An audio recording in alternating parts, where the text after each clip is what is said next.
Como estão a ver, senhores telespectadores, estou num lugar de uma rara beleza. Bem, naturalmente os que conhecem os Açores já disseram, claro, conheço, é a Lagoa das Sete Cidades. Pois não é, pois não é. Há mais marias na terra e há mais lagoas nos Açores. Há, aliás, muitas lagoas aqui nos Açores. Esta é a famosa Lagoa do Fogo. A Lagoa do Fogo fica na Serra da Água de Pau, fica sobranceira à Vila da Lagoa e é uma das crateras mais importantes de todo o arquipélago. Naturalmente, tem uma antiguidade enorme. Está ali uma indicação para o turismo, diz que este vulcão deve ter iniciado a sua atividade há cerca de 15 mil anos. Cerca de 15 mil anos. Mas depois teve muitas erupções. Este vulcão, volta e meia, cuspia fogo. Bom, a última grande erupção de que as pessoas aqui se lembram, já a Terra era habitada, é em 1563. Nessa altura, já a Lagoa era uma vila, a Água de Pau era uma vila, Vila Franca do Campo, Ponta Delgada, bom, já os Açores estavam numa fase relativamente avançada do seu crescimento. E talvez tenha sido essa grande erupção, já da segunda metade do século XVI, olhem, era vivo nessa altura o Camões, imagina, era rei de Portugal o Dom João III. Bom, isto foi uma tragédia, realmente toda a gente ficou aterrada. E a configuração que hoje isto tem deve resultar nessa última grande erupção, século XVI. Depois as pessoas habituaram-se a isto. Esta paisagem raramente é tão bonita como hoje, porque eu já tinha vindo aqui algumas vezes, eu gosto imenso dos Açores, já lhes tenho dito isso, e portanto vou com frequência às Ilhas dos Açores. Já corri todas as 9 e sinceramente não sou capaz de lhes dizer qual das 9 é mais bonita. Estas 9 ilhas são realmente 9 cenários prodigiosos. Esta Ilha de São Miguel é de facto muito bonita, muito bonita. Esta não é a Lagoa das Sete Cidades. Essa Lagoa das Sete Cidades é que tem uma lenda. A lenda é esta. Quando os mouros vieram da África, no século VIII, e derrotaram o rei Rodrigo naquela grande batalha de Godalete, os cristãos fugiram, as igrejas foram destruídas, as sés foram profanadas, toda a gente teve medo, mas o valente bispo do Porto não se resignou. Ele chamou mais 6 bispos de 6 dioceses. Bom, isto por não é curioso, porque realmente nessa época havia 7 dioceses em Portugal, e os 7 bispos resolveram-se fugir dali, meteram-se no navio e foram por esse mar fora, até que encontraram no meio do Atlântico uma ilha lindíssima, Bem, lá construíram cada um a sua catedral, a sua cidade. Era a ilha que tinha as 7 cidades com os 7 bispos, ilha riquíssima, e nunca mais ouviu falar deles, até que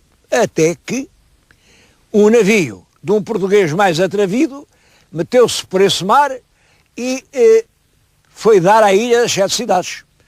Os portugueses foram muito bem recebidos do nosso navio, porque lá ainda se estava a falar o português, e até lhes pediram para eles ficarem lá e não voltarem. Mas eles tiveram medo por uma razão.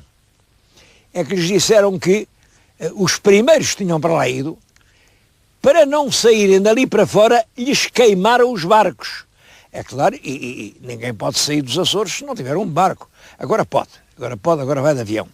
Mas nessa altura, sem barco não era possível sair daqui. Portanto, queimaram-lhes o barco, e estes portugueses que chegaram numa caravela tiveram medo e não quiseram ficar. Vieram-se embora, trouxeram por lembrança olhem, uns baldes com areia da praia. Então não é que quando chegaram à terra deles, derreteram a areia ao fogo e a areia transformou-se em brilhantes lingotes de ouro puro, ouro puro. Bom, essa ilha nunca mais foi encontrada. Está a algures no meio do mar. Mas os açorianos nunca perderam a esperança de um dia chegarem à Ilha das Sete Cidades. E para a recordarem, para a terem sempre presente, deram o nome de Lagoa das Sete Cidades a uma das grandes lagoas que existem entre os cumes montanhosos da Ilha de São Miguel. É uma lenda muito bonita. Muito bonita. A poesia disto condiz com o lugar. Eu já estive na Lagoa das Sete Cidades, mas de mim para mim devo dizer que não sei qual delas é a minha predileta. Cada uma tem o seu tipo de beleza. Lá realmente há aqueles dois planos com cores diferentes, aquelas encostas verdes. Bom, mas esta é mais rude, mais brutal e tem sobretudo este nome bonito: Lagoa do Fogo. Só lá vem água, pois apesar de há muitos séculos só lá haver água, o povo continua a chamar-lhe Lagoa do Fogo, em recordação do fogo que aqui ardeu durante tantos séculos. Isso leva-me a falar-lhes de um outro assunto que também tem o seu interesse.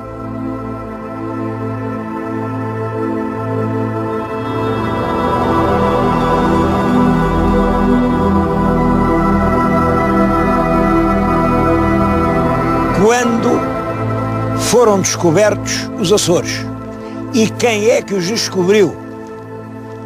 É um assunto sobre o qual se tem escrito muito, se tem discutido muito e sobre o qual ainda há opiniões diferentes. O que se diz, ouviu dizer a professores importantes, é que em mapas e roteiros marítimos e portuanos do século XIV, portanto desde 1320 e tantos para diante, já aparecem representadas, embora muito mal, fora dos seus sítios, e um grupo de ilhas com o nome de Açores. Bom, ora, se eles aparecem em mapas do século XIV, obviamente não foram os portugueses que os descobriram no século XV. Este é o argumento. E à primeira vista isto convence. Bom, eu acho o seguinte. Primeiro, esses mapas, há vários, há meia dúzia de mapas que se conhecem, todos depois do ano de 1325. Antes disso também há mapas, mas nenhum deles tem as tais ilhas. Ora, o que é que acontece por essa altura? Acontece uma gigantesca erupção vulcânica aqui nesta ilha. A cicatriz que ela deixou foi precisamente a Lagoa das Sete Cidades. É uma erupção colossal que atira para o céu uma coluna de cinzas e chamas e pedra-pomos que se pode avistar num horizonte imenso. E é depois dessa erupção que começam a aparecer as tais ilhas nos roteiros do século XIV. Devo ao senhor professor Forjás, é um eminente especialista nessa matéria de vulcões e é professor catedrático aqui na Universidade dos Açores, devo-lhe a informação de que realmente essa gigantesca erupção vulcânica se deu precisamente no século XIV, em 1322 ou 23, mas quer dizer, imediatamente antes de começarem a aparecer as tais ilhas nos mapas.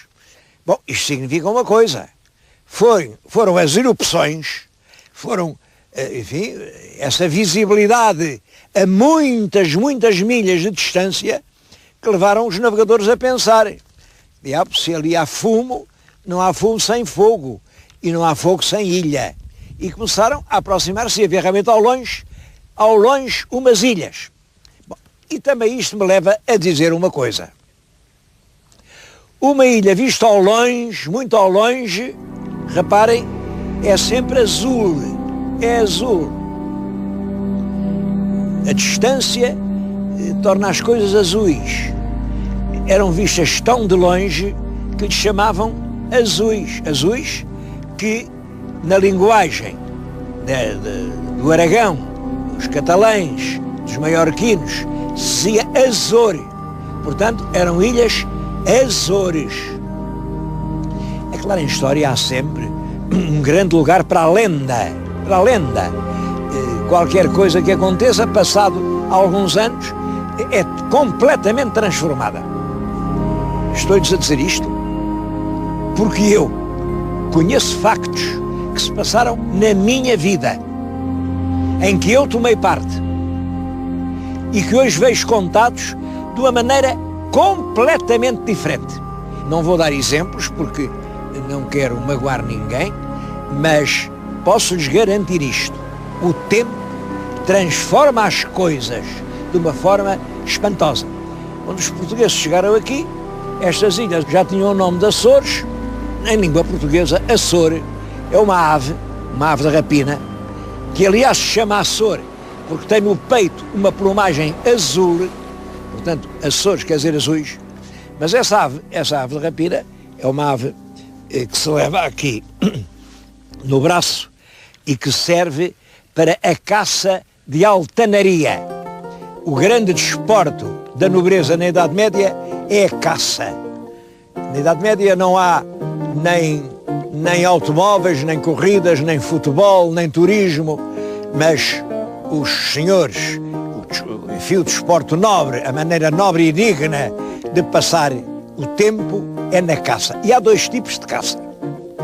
A caça de altanaria, eles não têm armas de fogo e, portanto, levam um animal carnívoro aqui, atado, e quando veem uma ave que querem caçar, largam o animal. O animal foi treinado e voa, agarra a presa e vem entregá-la ao caçador.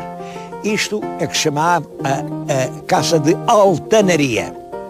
Em Portugal também se chamava falcoaria, porque muitas dessas aves eram falcões. Outras eram os Açores. Os Açores também tinham essa função de animais caçadores. Bom, isto chamava-se Açores, então com certeza é porque havia aqui muitos Açores. À volta da palavra surge a lenda.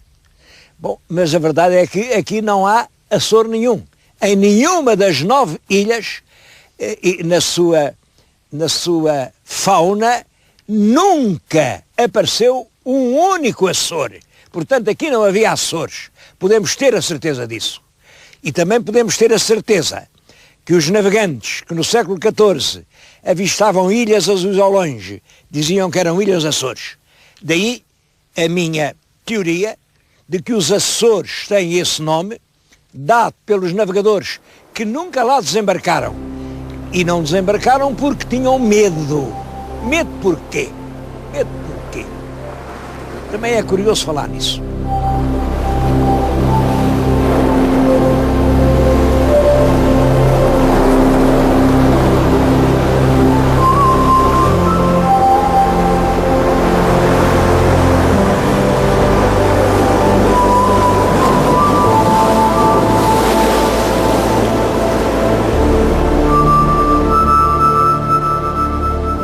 É que hoje toda esta ilha de São Miguel é lindíssima. Aqui toda a paisagem é realmente muito bela. Mas quando nós cá chegámos estava muito longe de ser assim.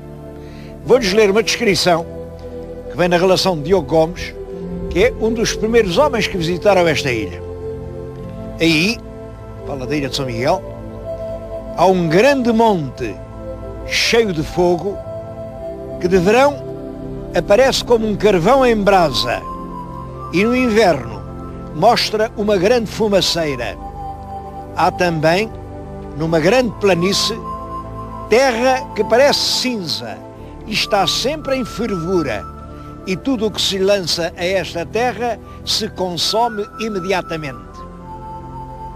Reparem, não é de estranhar que se tenha medo de vir a uma terra assim. Porquê é que os portugueses vieram? Bom, aí eu penso que realmente o infante Dom Henrique, como sabem, é o homem que dirige a primeira fase das nossas navegações, esteve muito interessado, até 1430, em ocupar as Ilhas Canárias, que ele entendia que de direito pertenciam à coroa de Portugal. Fez várias expedições militares que falharam, mas isso obrigava a levar os navios às Canárias. É no regresso de uma dessas expedições que ele faz a ocupação da Ilha da Madeira. A Ilha da Madeira revelou-se imediatamente muito produtiva. A ilha tem muita água, era terra virgem, tudo quando se lançava ao solo frutificava rapidamente, os rebanhos, os frutos, as vinhas. E ele pensou, então vale a pena povoar uma ilha, pelo prémio que a Madeira tinha dado. E dá ordem para ir povoar as tais Ilhas Azuis que se vinham ao longe. Segundo os relatos antigos, dá essa ordem a um cavaleiro da ordem, um comendador da Ordem de Cristo, que é o Gonçalo Velho, Frei Gonçalo Velho. Frei porque é cavaleiro de uma ordem monástica ou militar.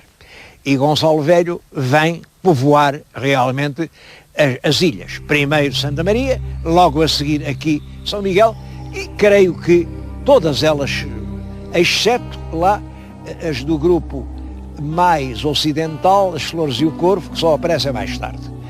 Olhem, o primeiro documento, disso podemos ter a certeza, em que em Portugal há uma referência ao povoamento dos Açores, é um documento do ano de 1439, ano em que o regente Dom Pedro autoriza o infante a povoar as 7 ilhas dos Açores, como disse, não se conhecia Flores e Corvo, onde já tinha mandado lançar carneiros.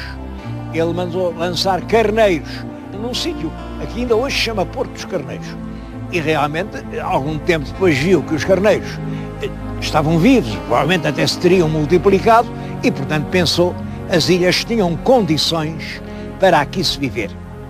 Começa o povoamento, que se desenvolve muito rapidamente, tão depressa, que passados menos de 200 anos, já há gente a mais no arquipélago dos Açores. Há um documento do século XVII, 1672, em que dá ordem ao capitão-mor do Faial para escolher 100 casais de homens válidos, mulheres capazes de dar à luz, ter mais filhos, e que sejam pedreiros, ou carpinteiros, ou marceneiros, ou ferreiros, ou alfaiates, tudo gente de ofício. Com esses 100 casais, ele vai povoar o Maranhão. Quer dizer, menos de 200 anos depois de iniciado o povoamento, isto já tem gente que sobra. Isto parece-me que é a história do descobrimento. E o facto delas terem aparecido desenhadas e mal, numa direção diferente, nos tais mapas do século XIV, significa apenas que eram avistadas. E avistadas porquê? Porquê é que eles avistavam? Também tem graça falar-lhes nisso.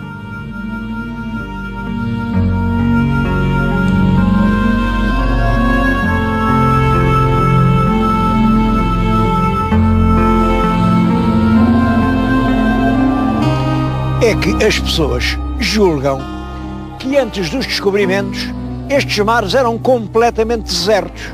Ora, não era assim. Havia uma intensa atividade comercial entre os portos do Mediterrâneo, das Baleares, do Reino de Aragão e mesmo de Génova, genoveses, que vinham até às grandes cidades do Império Marroquino. É o apogeu da dinastia Merínida, da dinastia muito rica, e esses navios vêm do Mediterrâneo. Eles iam Arzila, a Larache, a Salé, a Nafé, a Zamor, cidades que mais tarde os portugueses conquistaram, mas nessa altura eram do Império Marroquino. Há até tratados, um tratado comercial, olhem, do ano de 1304, um tratado comercial entre o rei de Aragão e o imperador de Marrocos, em que os direitos que pagam os impostos são reduzidas num terço as importações que se façam do reino de Aragão, e ele compromete-se também a não aplicar aos navios o direito de naufrágio. O direito de naufrágio era, quando o navio naufragava, o rei da terra ficava com a carga toda. Ora bem, esses navios que vinham às cidades marroquinas, vir da Europa para o sul é fácil por causa da nortada. Bom, mas ir do sul para o norte é difícil por causa da mesma nortada. Foi o almirante Coutinho que chamou a atenção para isto. Os navios, para poderem regressar, os navios só andavam à vela, como sabem, só à vela. Para poderem regressar, tinham que bolinar muito para o oeste, mas centenas de quilómetros para o oeste, até apanharem depois o vento favorável que os traziam em direção à Europa. Ora, essa navegação para o oeste punha-os no mar dos Açores. Era isso, é por isso que estes navios viam essas ilhas azuis onde nunca desembarcaram. Isto dá-nos uma visão completamente diferente daquela que anda a ser contada. E parece-me, é claro, eu só lhes posso dizer a minha verdade, foi assim que as coisas se passaram. Os mares eram frequentados, as ilhas foram vistas, mas quem pela primeira vez ousou desembarcar, ousou percorrer estes caminhos rochosos, ousou enfrentar não só o pavor da distância, mas também a ameaça constante dos terremotos, dos roncos da terra, dos montes em brasa, foram os portugueses. E souberam transformar estas 9 ilhas num verdadeiro paraíso terrestre. Eu estou-lhes a falar num ponto, vêem-se as duas costas da ilha, a costa norte, além, daquele lado, a costa sul. Olha, vê-se por exemplo aqui a Vila da Lagoa, faz agora 483 anos que é vila e faz mais de 500 que é uma povoação ativa. Transformaram todos estes montes primeiro em searas que deram trigo, depois em pastos que deram leite. Hoje esta região está-se a transformar num destino turístico privilegiado. Há ainda muita gente no mundo que não sabe que um dos pontos mais absorventes, mais apaixonantes do planeta é este colar de 9 ilhas que aqui, a meio caminho entre a Europa e a América, estão a estabelecer a ligação e a mostrar que, no fundo, os continentes nunca são estranhos um ao outro. Olhem, aqui nos Açores, pouca gente há que não tenha um parente na América, e dos portugueses que vivem na América, eu acho que não há nenhum que não tenha um parente nos Açores. Estou a falar nisto com emoção, porque penso que realmente a próxima grande etapa histórica da história açoriana será o futuro turístico. Estas ilhas, qualquer delas, tem condições para atrair multidões de turismo. Claro que ninguém aqui, os açorianos não desejam ver as suas ilhas profanadas, calcorreadas, cheias de gente e de automóveis. Não. Eu acho que nenhum açoriano desejaria ter um destino das grandes urbes turísticas. Eles querem manter a pureza e a beleza da sua terra. Isso é só uma razão para estarmos todos muito agradecidos.